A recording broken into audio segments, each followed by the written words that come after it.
So Governor Soludo, on behalf of my entourage, I want to thank you very much indeed for going beyond party differences to accord us this opportunity to pay you for this support.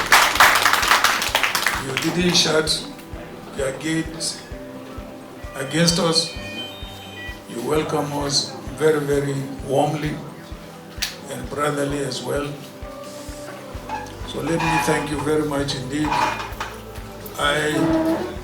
You personally told me when we spoke yesterday you were not in Anambra and you had to find your way back to Anambra so that you can give us the opportunity to pay you this party. We really appreciate that and we thank you very much, for that opportunity. Your Excellency, the former Vice President of the Federal Republic of Nigeria, and as has been said, of course we know, I want to say, and I even wrote something, you are one of the two front runners for the presidency of Nigeria. And in the fullness of time, we're going to have a conversation. See, I'm in politics, but I'm not yet, I'm still struggling whether I've become a politician or not. I say it as it is. And we got to say, for the sake of this country, for the sake of Nigeria, let me, on behalf of the government and good people of Anambra, the light of the nation, welcome you to Anambra State. Welcome. Our in-law, I will say, welcome home, because he is an in-law as well. People forget that. So welcome home. In 2010, even to early 2011, we all went around this country together, all in search for a better Nigeria. Nigeria is one great country that, as far as I'm concerned, destined by God to be the largest, most prosperous, and most powerful black nation on earth. It's our God-given mission to make it great, to make it realize its fullest potentials. Party differences, whether you're in PDP or in, and by the way, of course, I hear the jokes, I hear from the national chairman of PDP. PDP used to be literally the only one, but it has become quite a number of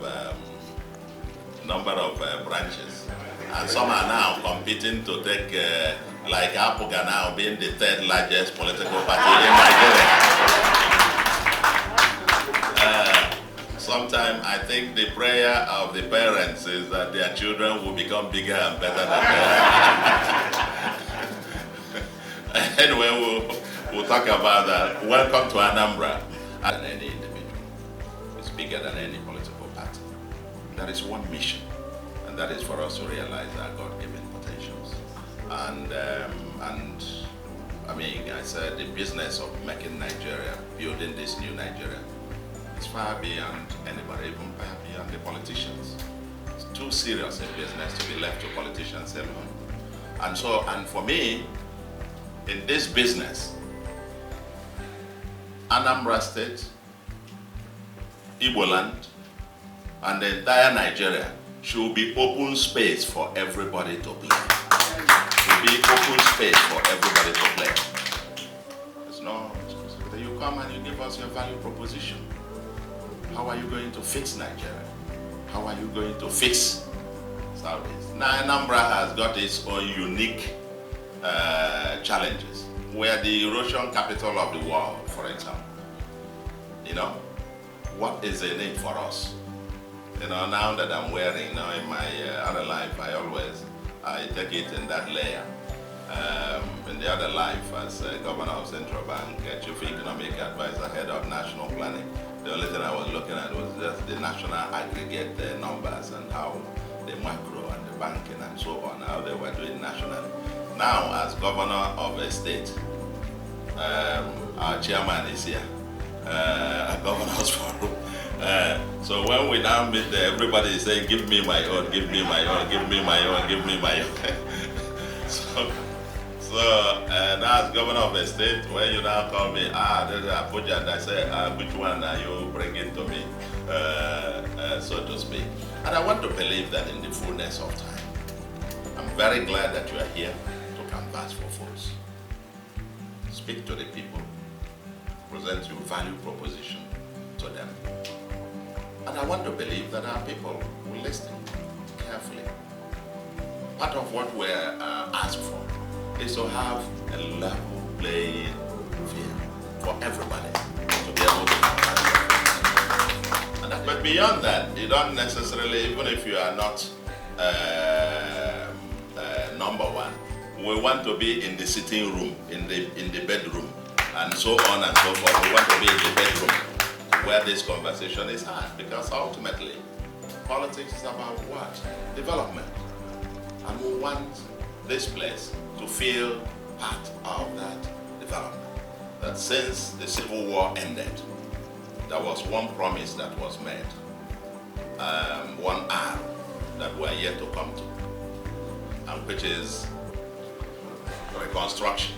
That's the only R, reconciliation, and the other R, but the Marshall Plan that has to come. I'm glad the second Niger Bridge is coming, but look at the federal highway constructed during the Shagari era. What that was the last they were built. Enugu Onisha, Enugu Port Harcourt. These are the two highways. This year I've been here for a few months, but I'm spending a few billions on federal roads just to fix basics. The flooding comes, sweeps up more than almost 2/3 of the state. The environment is our existential threat, the erosion capital of the world, and so on and so forth. There are concrete things, because bottom line is that we want to change the life of the average citizen. Isn't it? That's the summary.